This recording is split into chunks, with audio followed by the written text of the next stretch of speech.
This is perfect for the Raiders. A chance to bounce back from that LA loss, taking on a playoff team, down their megastar.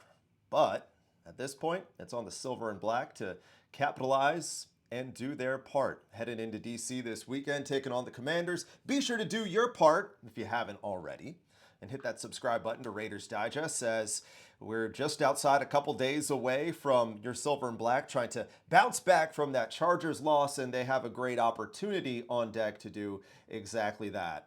Taking on a Commanders team, in all likelihood, down their megastar in Jayden Daniels. Of course, last week, by the time kickoff would come on Sunday, it would be about 10 days. But either way, last week on Thursday night, hurting his knee, getting banged up at Lambeau, getting tangled up with Parsons and company out there, spraining his knee, and the questions arose almost immediately. A couple days later, give or take a week ago now, about his availability going into Sunday. And as we near Sunday, as we near the game, questions have become more and more limited and or more and more prevalent. And something to look out for today, after yesterday, Jayden Daniels did not practice for the second consecutive day, is whether that second consecutive day will become a third straight day. In fairness, earlier in the week, head coach Dan Quinn, he did tell the media that if Daniels were to play, if Daniels were to practice,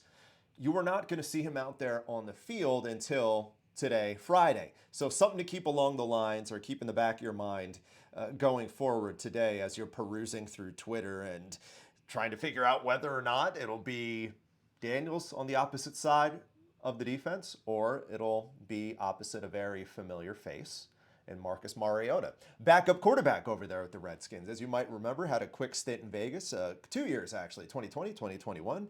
I liked him a lot. I enjoyed his time. I enjoyed the packages that they did roll out there at times, that the coach and staff did put out there. Gruden rolled out there at times. I thought it was good. I thought it was fun. I'll even be the first to say it. I thought there were times that they should have maybe even stuck with him in place of Derek Carr. If Derek Carr was hurt, I was like, okay, listen, he's banged up. They're playing halfway decent under Mariota. We're in the home stretch. Let's just roll with it. I digress. That was 4 or 5 years ago. Mariota's the backup.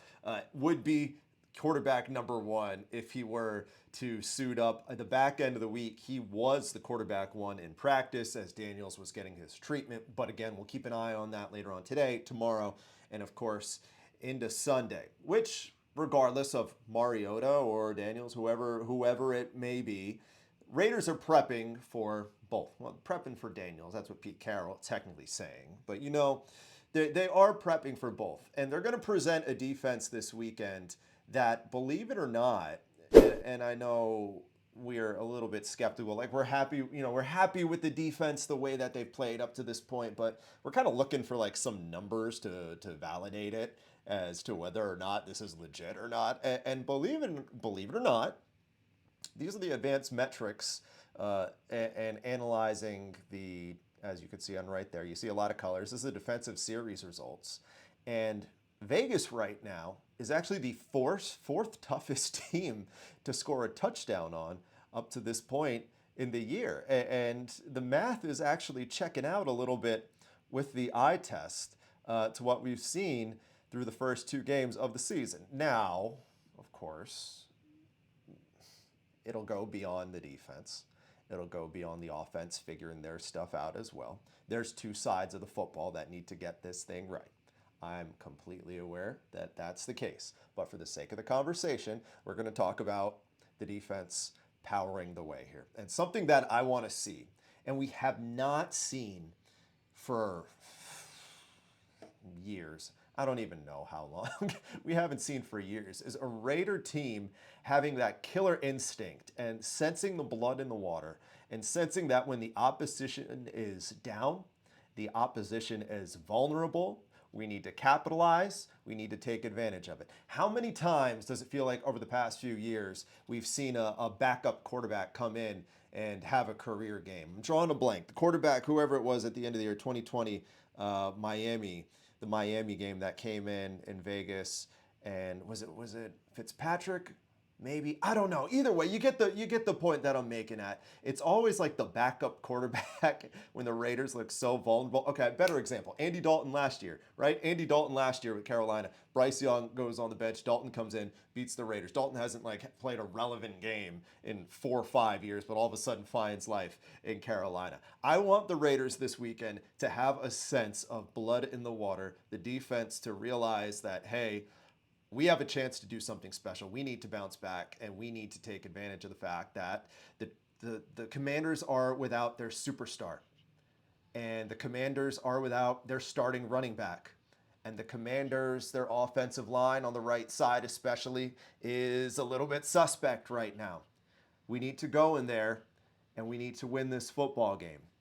Or we need to go in there and put our team to win a football game because, again, like I said from the start, there's two sides of the football.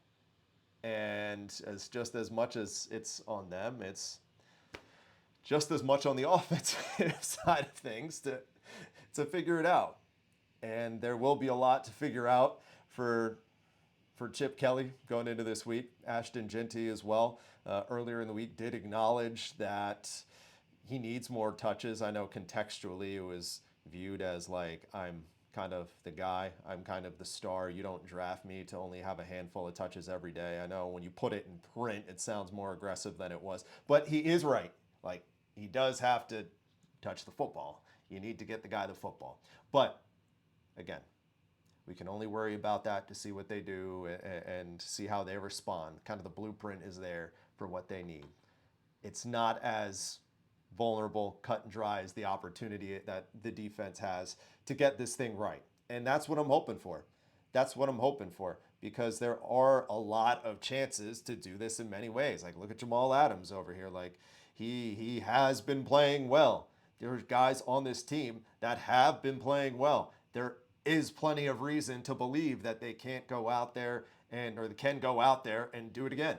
I just need a bunch to go out there and be assertive, be aggressive, and capitalize on the fact that this Commanders team is void right now. They're injured, they're vulnerable, and the chance to go 2-1 and be very much alive in this conversation. We talk about it so much in this program. The idea of showing that you belong, beating a playoff team in their building is still beating a playoff team in their building, and that's what they need to do.